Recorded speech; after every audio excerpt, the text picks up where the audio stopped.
this lawyer doesn't want to go to trial, so then he allegedly murders his own client.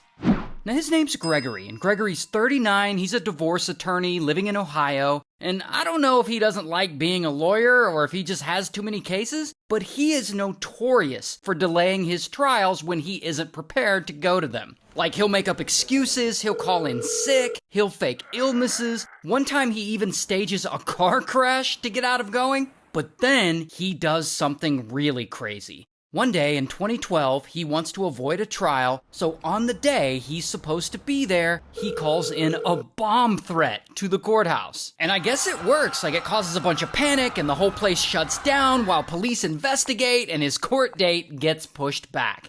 And Gregory's like, hell yeah, that worked! And so he does it a few more times. Like he doesn't want to go to a hearing on a certain day, so he'll just call in a bomb threat and his trial will be delayed.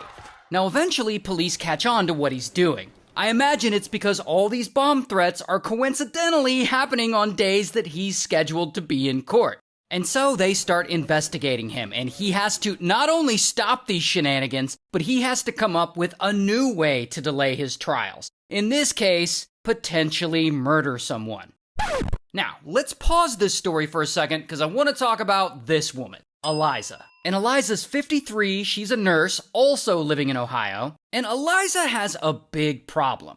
Her marriage just isn't working out. So in 2011, she and her husband decide to part ways and get a divorce. And to represent her in this divorce, she ends up with a divorce attorney, Mr. Bomb Threat himself, Gregory.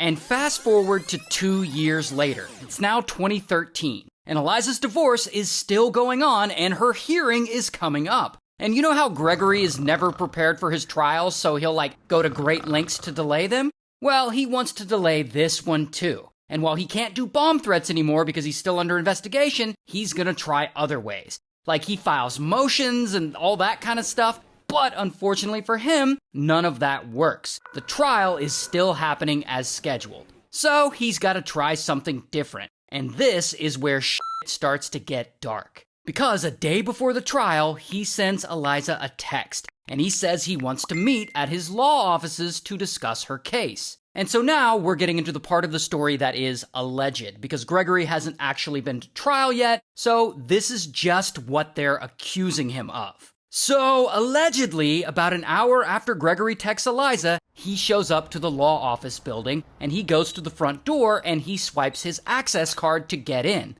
But he doesn't actually go into the building, he's just creating an alibi for himself. Instead, he disconnects his phone from his cell network so his whereabouts won't be able